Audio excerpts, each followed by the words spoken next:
ahí tú puedas redarguirnos, levantarnos, fortalecernos, Señor. Ayúdanos, Señor. Ayúdanos, Padre de la gloria. Bendícenos, Señor, y perdónanos, Padre. Límpianos, Señor, para que tu palabra, Señor, fluya en cada uno de nosotros.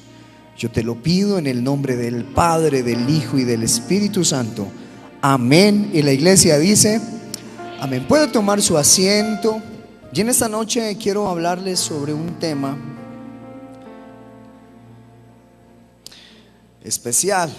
A lo largo de la vida, hermano, usted y yo nos encontramos con frases que han marcado el pensamiento del hombre y que de hecho han sido pronunciadas por generaciones de generaciones de generaciones, y que hoy aquellas frases siguen actuales. Por ejemplo, ustedes terminan la frase, yo la inicio y ustedes la terminan, ¿vale? Esa frase que dice: dime con quién andas, dime con quién andas y te diré quién eres, ¿verdad? Una frase que me puse a pensarla y en un momento dije, yo creo que se equivocaron al poner esta frase, porque me puse a analizarla. Y es que cuando a uno le enseñan las frases, uno de generación en generación las va repitiendo, ¿verdad? Y entonces a uno el papá le dice: andas con malas amistades, ¿no? Dime con quién andas y te diré quién eres, ¿verdad? Y a uno como que el papá, la mamá, los abuelos, los bisabuelos, los tatarabuelos, los tataratatarabuelos, y así en la genealogía, hermano, nos han ido inculcando aquellas frases.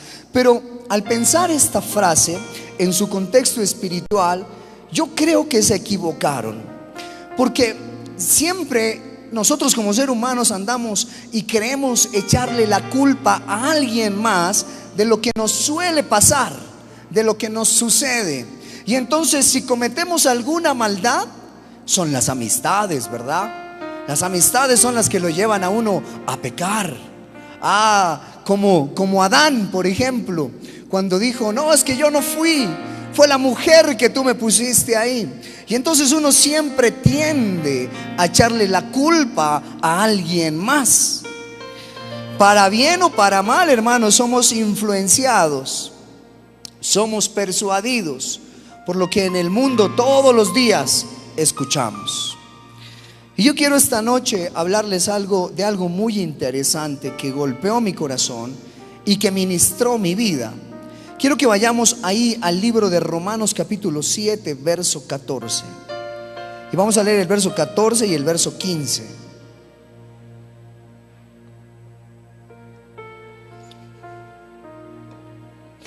Dice: porque sabemos que la ley es espiritual.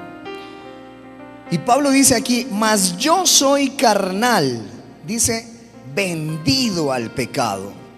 Verso 15 dice algo interesantísimo: porque lo que hago, ¿qué dice? No lo entiendo, no lo entiendo. Dice: pues no hago lo que quiero. Escuchen bien, no hago lo que yo quiero, no lo hago, sino lo que aborrezco, eso hago. Y entonces yo me puse a pensar y dije: es como cuando el marido le promete a su mujer no tomar más. Mijita, la última vez, esta sí fue la última vez, ahora sí voy a cambiar. Y no se va a emborrachar más y no va a tomar más. Y lo hace sinceramente, lo hace de todo corazón, lo hace queriendo. Y lo promete y dice: te lo prometo, mi amorcito, mi cachetoncita, mi cabezoncita. Bueno, en fin, ¿verdad? Y lo promete. Pero la semana siguiente, hermano, vuelve a tomar, hermano, y se toma hasta el agua del florero, ¿verdad? Sucede así. La esposa o él mismo dice: es que tus amigotes. O él dice: no, es que mis amigos, ¿verdad? Y entonces la esposa o el esposo le dice: dime con quién andas y te diré quién eres. Y como sus amigos son así borrachos, sus amigos son dañados, entonces usted también, Dime con quién andas y te diré quién eres. Entonces lo que él dijo inicialmente puede ser verdad. Puede ser verdad. Lo quiere hacer, pero hace, precisamente hace lo que él no quiere hacer. Eso hace. Él no quiere seguir tomando. Él no quiere volver a pecar, pero lo hace. Lo que no quiere hacer, eso lo hace. Ahí en Romanos capítulo 7, verso 15, repitamos eso. Dice, porque lo que hago no lo entiendo. Y lo decía Pablo, el gran Pablo, no lo entiendo. Pues no lo hago, no hago lo que quiero, sino lo que aborrezco, eso hago. Verso 16 dice, y si lo que no quiero, esto hago, apruebo que la ley es buena. Verso 17, de manera que ya no soy yo quien hace aquello, sino el pecado que mora en mí. Mire, tremendo. Descubro algo y es lo que necesitamos descubrir esta noche, que necesitamos desnudar esta noche. Y es lo siguiente. Verso 18, vamos a leer hasta el verso 21. Dice, y yo sé que en mí, esto es, en mi carne, no mora el bien, porque el querer el bien está en mí, pero no el hacerlo. Porque no hago el bien que quiero, sino el mal que no quiero, eso hago.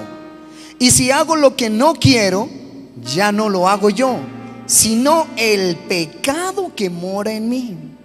Así que, queriendo yo hacer el bien, hallo esta ley. Mire, ¿cuál es esa ley que halla Pablo? Dice, que el mal está en mí. Abraza a tu hermano que está a tu lado, abrázalo y dile, he encontrado el verdadero culpable. Dígale, he encontrado el verdadero culpable. Y dígale, y señálalo así, el culpable eres tú. Dígale, tú. No son tus amigos, no son la influencia, no son los medios de comunicación, no son los políticos, no es la música que escuchas. Diga, el culpable soy yo. El mal no está en con quién andas. El mal está en ti, en tus decisiones, en tus pensamientos, en tus acciones. Y Pablo dice, y descubro que el mal está en mí. Y yo que pensaba que era un buen tipo, decía Pablo. Yo que pensaba que era el mejor de los mejores. Y Pablo dijo, y descubro que el mal está en mí. Y cuando me confronto con la palabra y con la ley, descubro que en esta historia no es dime con quién andas y te diré quién eres. El problema de la historia soy yo. Y precisamente la frase no debió haber sido dime con quién andas y te diré quién eres. La frase debió haber sido dime qué decides y te diré quién eres. Dígale a la persona que tiene a su lado, dime qué decides y te diré quién eres. Porque según el hombre interior, hermano, nosotros nos deleitamos en la palabra del Señor, ¿verdad? ¿Cuántos se deleitan en la palabra del Señor? Y con la ley, hermano, descubrimos que en esta historia los culpables somos nosotros. Nosotros en nuestro interior nos deleitamos en la alabanza, en la adoración, en su palabra. Nos gusta asistir a la iglesia, hermano, ser ministrados a través de su palabra, tener la unción especial de su palabra. Pero mire lo que dice el verso 23. Verso 23 del capítulo 7 de Romanos. Dice, pero veo otra ley en mis miembros, que se rebela contra la ley de mi mente y me lleva cautivo a la ley del pecado que está en mis miembros. Y mire aquí lo que Pablo termina diciendo, verso 24. ¿Qué dice Pablo? y lo grita. Dice: miserable de mí, miserable de mí. ¿Quién me librará de este cuerpo de muerte? ¿Quién me librará de este cuerpo de muerte? Verso 25 dice: gracias doy a Dios. ¿Por quién? Por Jesucristo nuestro Señor. Así que yo mismo con la mente le sirvo a la ley de Dios, mas con la carne a la ley del pecado. Quiero que ponga mucha atención porque vamos a estudiar algo interesante. Y la verdad es que esta es la historia de mucha gente llamada cristiana. Miserable de mí, porque a veces tenemos que fingir quien no somos. A veces creemos que somos los super santos. A veces creemos que somos los Superman, los Iron Man, los Batman, los Thor, lo que usted quiera, hermano. Y nos creemos los héroes de la historia. Pero al recordar los errores de nuestra vida, tratamos siempre de echarle la culpa a alguien más. Pero la verdad está que la culpa no es de nadie más sino de ti. La culpa es de cada uno de nosotros, de las decisiones que a lo largo de nuestra vida hemos tomado, de los pensamientos que sin querer hemos pensado, de las palabras que hemos dicho, de las palabras que han herido. ¿Quiénes son los culpables? Somos nosotros. Por eso a veces tenemos que fingir algo que no vivimos, porque tengo que decir algo que no practico y que no está en el poder, en el poder de mí para hacerlo. Y es entonces que cuando el hombre empieza a usar argumentos para cuidar su debilidad y no entender realmente la pregunta que hace el salmista: ¿quién habitará en tu presencia? ¿Quién habitará en tu presencia?, dice el salmista. Y el salmista responde con 10 principios. Con 10 principios. Vamos a leerlo. Salmo capítulo 5, verso 1 en adelante. Salmo capítulo 15, verso 1 en adelante. 15. Dice: Jehová, ¿quién habitará en tu tabernáculo? ¿Quién morará en tu monte santo? Se pregunta ahí el salmista, ¿verdad? Y en el verso 2 dice, ahí empiezan los 10 principios. Mire, ponga atención. El que anda en integridad y hace justicia y habla verdad en su corazón, el que no calumnia con su lengua, ni hace mal a su prójimo, ni admite reproche alguno contra su vecino, aquel a cuyos ojos el vil es menospreciado, pero honra a los que temen a Jehová. El que aun jurando en daño suyo, no por eso cambia. Quien su dinero no dio a usura, ni contra el inocente admitió cohecho. El que hace estas cosas, ¿qué dice? No resbalará jamás. Muy bien. 10 principios, hermano. Díganle al que tiene a su lado: 10 principios. Pero le tengo noticias. Le tengo noticias. 10 principios que ni el salmista, ni el que tiene a su lado, ni usted, ni yo, ni nadie los puede cumplir. Nadie. ¿O sí? Es decir, que uno queda ponchado otra vez. Bueno, ¿cómo así? Porque ninguno de los cara de santos que me está mirando, hermano, ninguno ha podido cumplir esos 10 principios.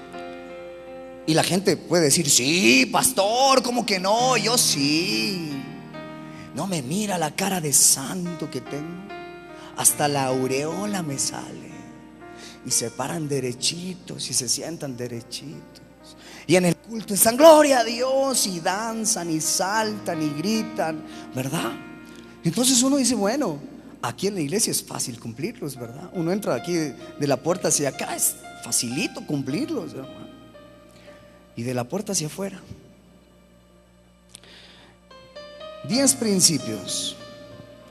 Pero realmente, póngase la mano en el corazón. ¿Usted los hace? ¿Usted los hace? ¿Usted los escucha? Pero realmente no los practica. No porque no quiera, porque uno dice, no, yo quiero caminar en integridad, pero al ratico mintió y le sonó el celular por ahí y había una culebra, ¿verdad? Mami, dígale que no estoy. Ya mintió. ¿El mentiroso camina en integridad? ¿Sí o no? ¿El mentiroso camina en integridad? ¿Sí o no? No, ¿verdad? Pero ya mentiste. Ay, no, es que yo no voy hoy a la iglesia. ¿Por qué? Es que me duele, como que me duele el brazo, la cabeza. Creo que la uña me está molestando y me siento mal. No, no le molesta nada, es lo que pasa, es que no quiere ir. Ya mentiste. Y a veces uno se miente hasta uno mismo, ¿verdad? Eso no es íntegro delante del Señor. Entonces yo pregunto, ¿quién de los cara de santos, incluyéndome a mí, el más cara de santo, hermano, quién de todos cumple estos 10 principios? Estos 10 principios que usted lee aquí, nadie los puede cumplir en sus fuerzas. Nadie.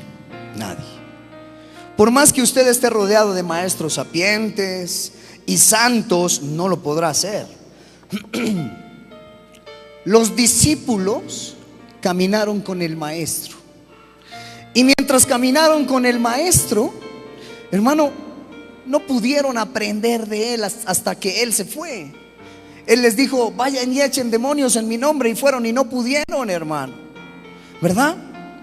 Los discípulos caminaron con el maestro y aún así, hermano, lo negaron, estando ahí con el gran yo soy, estando ahí con el creador del universo, estando ahí con el maestro de maestros. Lo negaron, lo dejaron solo, lo traicionaron, lo abandonaron. ¿O no fue así? Y ellos tuvieron al mejor de los maestros y no pudieron, porque cuando llegaron a crucificar a Jesús, todos salieron corriendo. El único que quiso defenderlo a Jesús fue Pedro, que le voló la oreja a aquel soldado, y Jesús le dijo, no, Pedrito, cálmate, y hace un milagro. Y entonces los discípulos salen corriendo, porque también podían ser causa de crucifixión.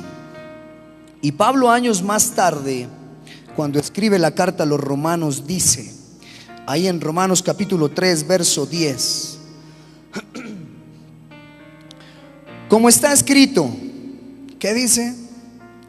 No hay justo ni aún uno.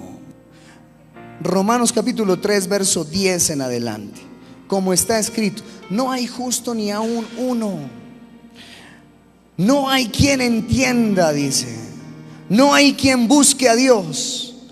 Todos, diga todos se desviaron a una e se hicieron inútiles. No hay quien haga lo bueno, no hay ni siquiera uno. Verso 13, sepulcro abierto es su garganta, con su lengua engañan, veneno de áspides hay debajo de sus labios. Verso 14, su boca está llena de maldición y de amargura, sus pies se apresuran para derramar sangre, quebranto y desventura hay en sus caminos, y no conocieron camino de paz. No hay temor de Dios delante de sus ojos. Pero sabemos que todo lo que la ley dice, lo dice a los que están bajo la ley, para que toda boca se cierre y todo el mundo quede bajo el juicio de Dios. Preste mucha atención, no se desvíe, para que usted pueda entenderlo. Pablo llega y te da un argumento donde muestra que absolutamente todos los hombres, el moralista y el idólatra, están condenados. Y en el capítulo 3, en el verso 19, dice que todo el mundo cierre la boca. Silencio universal. Dice que todo el mundo cierre la boca y quede bajo el juicio de Dios. Dios nos muestra el camino, pero muchos optan por seguir el camino del mal. Queriendo seguir el camino del bien, muchos siguen el camino del mal. Pablo dice, nunca me sujeté a su ley, a su palabra. Entonces dice, descubro que deseo hacer el bien, pero no puedo hacer el bien. Porque el querer y el desear está, pero no el poder para ejecutarlo. Como quien dice, hermano, ¿cuántos de aquí desean ser la mejor persona que puede existir en la tierra? Todos deseamos serlo, ¿verdad? Porque las mejores personas se vuelven exitosas, ¿verdad? Entonces uno dice, claro, a mí me gustaría que todos me quieran, caerle bien a todos, ¿verdad? Pero por ahí hay algo que no nos deja hacerlo. Entonces no puedo juzgar al idólatra porque yo tengo otra forma de hacer idolatría. Tal vez no tengo las imágenes, tal vez no tengo el ídolo, pero tengo el dinero, pero tengo inclusive al hijo, que a veces los padres idolatran a sus hijos. O tienen un bien material, su carro, su casa, e idolatran. Entonces no pueden juzgar al idólatra porque hay otras maneras de ser idólatra. Entonces viene el silencio universal, porque el idólatra tampoco puede juzgar al moralista. No lo puede juzgar, hermano. Y viene el silencio universal, porque el hombre debe entender un principio divino que en esta noche lo compartimos. Y es que nadie en la tierra podrá salvarse por sí mismo. Nadie, hermano. Ni por su tradición, ni por su religión, ni porque asista a la iglesia Ríos de Agua Viva, Ministerio Llamada Final, ni porque escuches la palabra, ni porque tengas las versiones, todas las versiones de la Biblia actualizada, ni porque estudies teología, ni porque sepas los significados de los nombres de Dios, ni por nada de eso te vas a salvar. No va a pasar nada.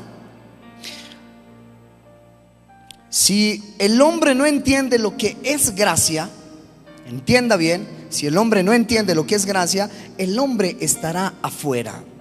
Por eso la palabra dice, por gracia, ¿qué dice? Por gracia sois salvos. Pero tenemos que entender la gracia y no malentenderla, porque muchos justifican sus pecados a causa de otros, pero no reconocen su orgullo a causa de la gracia malentendida. Y entonces uno dice, no, yo estoy bien delante del Señor, yo no tengo ningún pecado que reconocer. Y a veces el evangelista hace el llamado, y si alguno de ustedes tiene que reconocer que algo anda mal en su vida, pase adelante. Y entonces los moralistas a veces nos quedamos en nuestro silla. ¿Yo qué tengo que reconocer?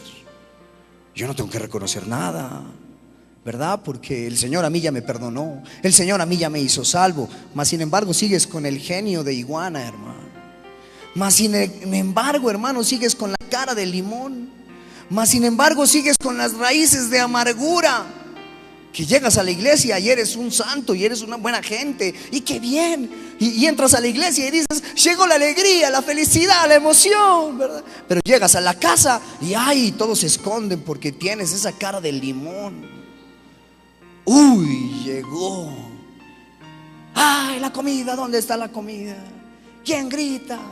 El bebé llora al lado del apartamento. Ah, callen ese bebé. El problema no es el bebé, el problema es tu genio.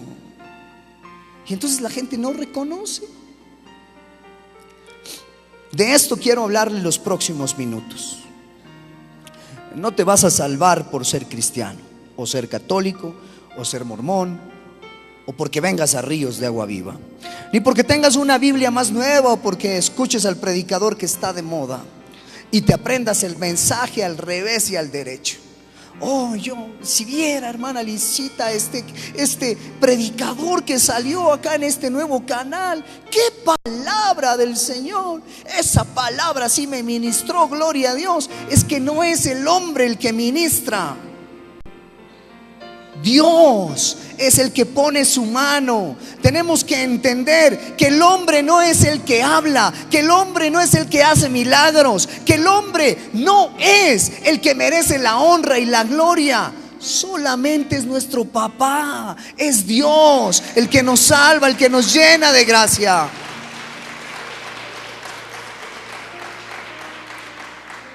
Y entonces, hermano, viene el silencio universal. Porque la Biblia dice: el alma que pecare, esa morirá. Es decir, cuando Dios me perdona y al siguiente minuto peco, estoy muerto. Estoy muerto, ¿verdad? Según la Biblia, estoy muerto. Es decir, que el siguiente paso va a ser el perdón. Y el siguiente paso, el pecado. Y el siguiente paso, el perdón. Y así sucesivamente. Y después nuevamente el pecado, hasta que la persona termina gritando como Pablo: miserable de mí. ¿Sabe por qué? Porque el pecado apesta. El pecado te trae una carga que no la puedes llevar cuando tienes a Cristo en tu corazón. El otro día les hablaba a los jóvenes y les decía: mira, cuando tú has aceptado al Señor de corazón y entras a una discoteca, sientes como que estás en el lugar equivocado, sientes como que no es tu ambiente, sientes como que no perteneces ahí. Vas a hacer algo malo y tienes miedo de hacerlo. Las personas que hacen algo malo y no tienen miedo de hacerlo es porque no han conocido a Dios, porque no han recibido al Señor en su corazón.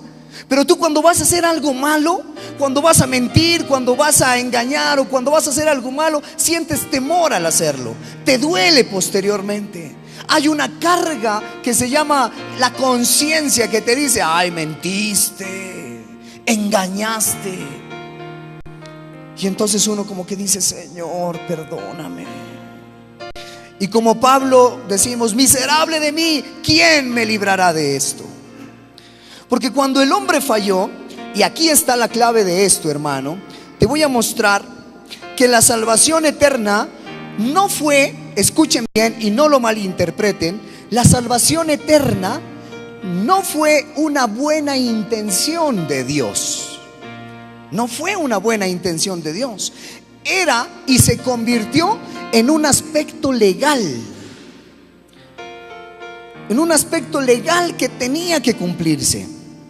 Si tú no entiendes la salvación, debes estudiar un poquito de derecho o entender leyes, porque lo que se resolvió en la cruz del Calvario, hermano, lo que se desató ahí en la muerte y en la resurrección de Cristo, fue un asunto legal.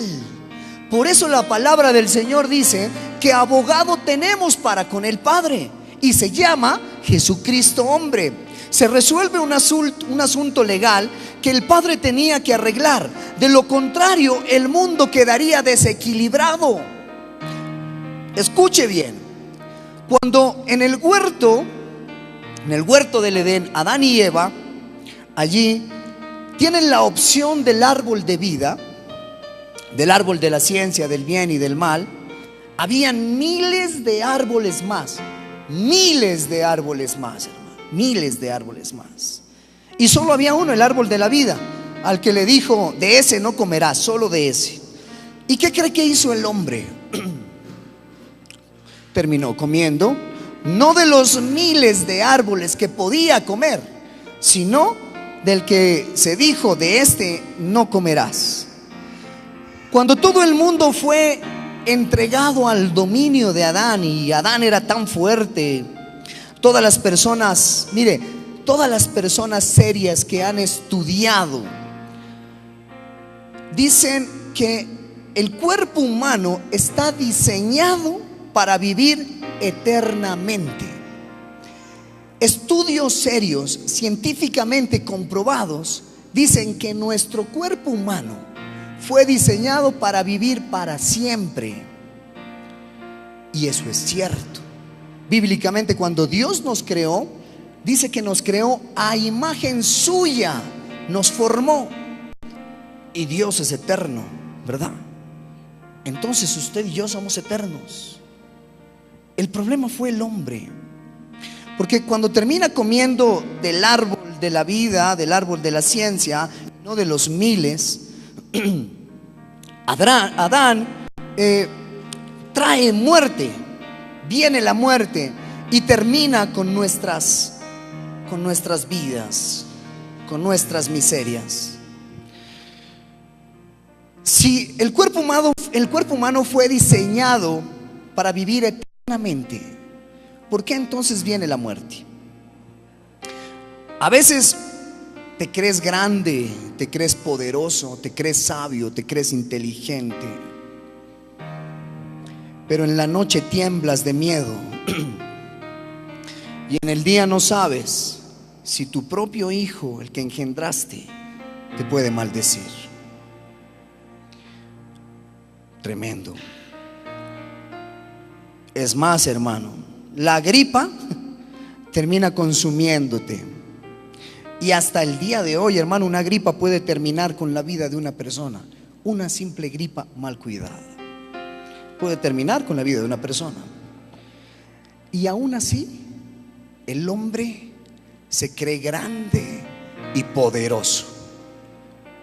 Hay grandes científicos que dicen: tenemos las respuestas absolutamente a todo, y les da una gripa y mueren. ¿Dónde está el conocimiento? ¿Dónde está lo grande que el hombre que creyó haber sido? Y finalmente le tememos, hermano, al filoso diente del gusano que termina comiendo las miserias después de la muerte. ¿Dónde está el poder del hombre? ¿Dónde está el poderío del hombre? Cuando el hombre le falla a Dios, no fue una cuestión de fallarle en algo simplista, hermano. Todo el mundo creado estaba bajo la llave de Adán. Todo el mundo creado estaba bajo la llave de Adán. Dios lo hizo amo y señor de la creación, hermano. Él podía nadar debajo del agua todo el tiempo que él quería. Podía respirar debajo del agua. ¿Cómo creen que Adán le puso el nombre a todos los peces? Ay, pesquemos. A ver, este se va a llamar el pez cuchillo, o el pez espada, o el pez martillo, ¿verdad? No fue así. Para ponerle nombre a los peces tuvo que haber nadado, hermano, entrado a las profundidades y ponerle nombre a todos los peces. ¿Cómo crees que Adán pudo haberle puesto nombre a todas las aves del cielo? Podía volar, hermano. Adán era poderoso.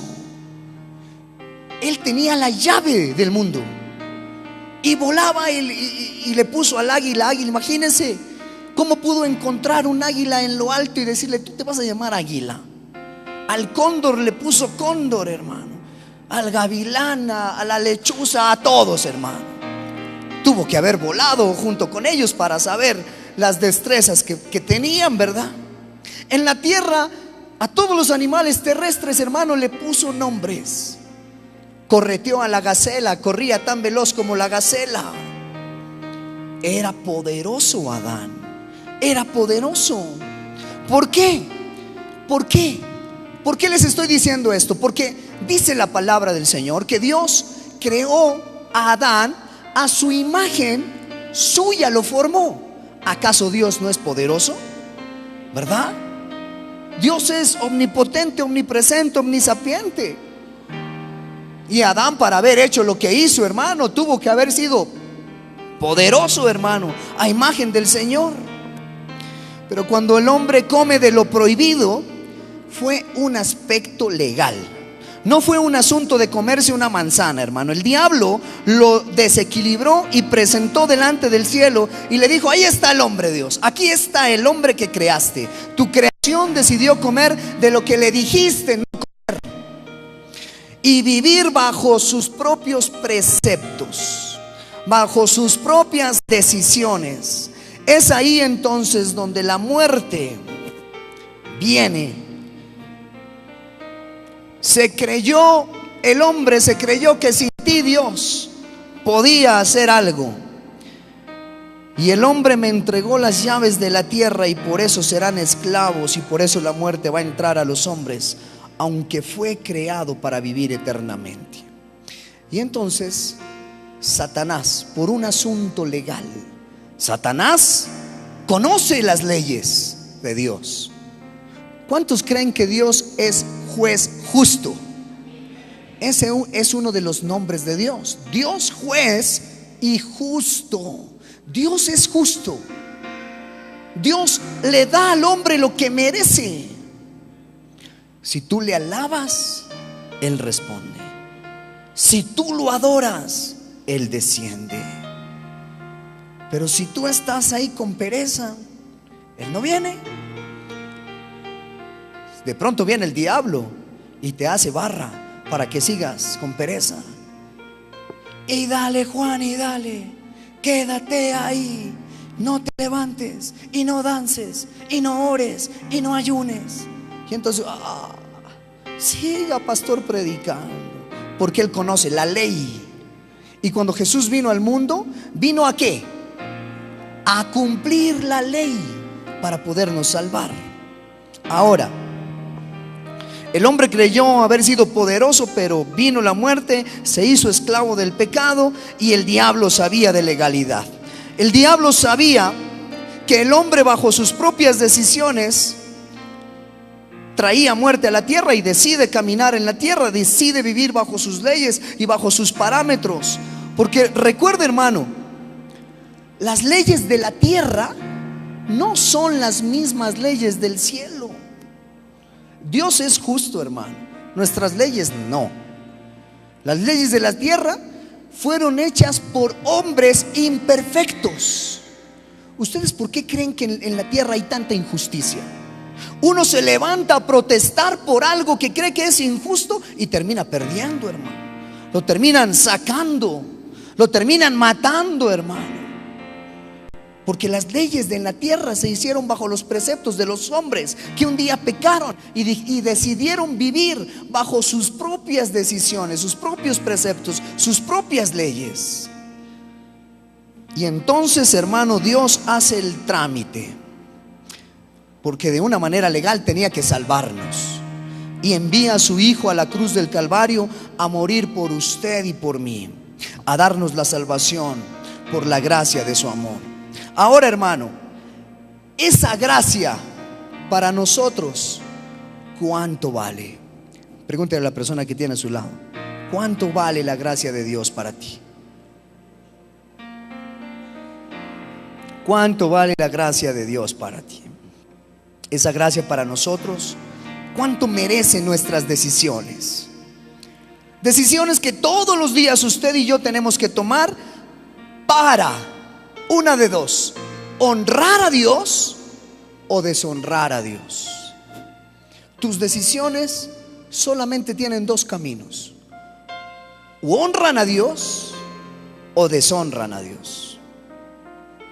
En la historia del pueblo de Dios aparecen hombres y mujeres justos y justas que decidieron hacerlo para honrar a Dios, que decidieron por ellos, no por los demás, vivir bajo la gracia de Dios. ¿Cuántos de nosotros deciden por ustedes mismos, por nosotros mismos, vivir bajo la gracia de Dios? ¿Cuántos de nosotros hoy por hoy le decimos al pecado: aléjate de mí en el nombre de Jesús? Cristo vive en mí. Ya no soy yo en mí, sino Cristo el que vive en mí. Por eso el pecado no puede contra mí, porque tú venciste al mundo, porque tú venciste al pecado. Pero hoy por hoy, hermano, es más fácil agarrarnos entre hermanos y decir que yo sé más, que Dios me utiliza más a mí que a ti, que yo canto más bonito que tú, que yo enseño mejor que tú. ¿Acaso la honra es para ti? la honra siempre será de nuestro Señor. Nuestros aplausos, nuestras canciones, nuestras adoraciones, nuestra palabra siempre será para honrar el nombre del Señor, hermano. Siempre. Recuerda, cuando tú hagas algo para creerte poderoso, para creerte importante, para creerte popular o famoso, recuerda a Pablo: miserable de mí. Porque a veces hacemos lo que no queremos hacer. Aquellos hombres y mujeres que decidieron honrar a Dios, su ley y cumplir con sus mandamientos.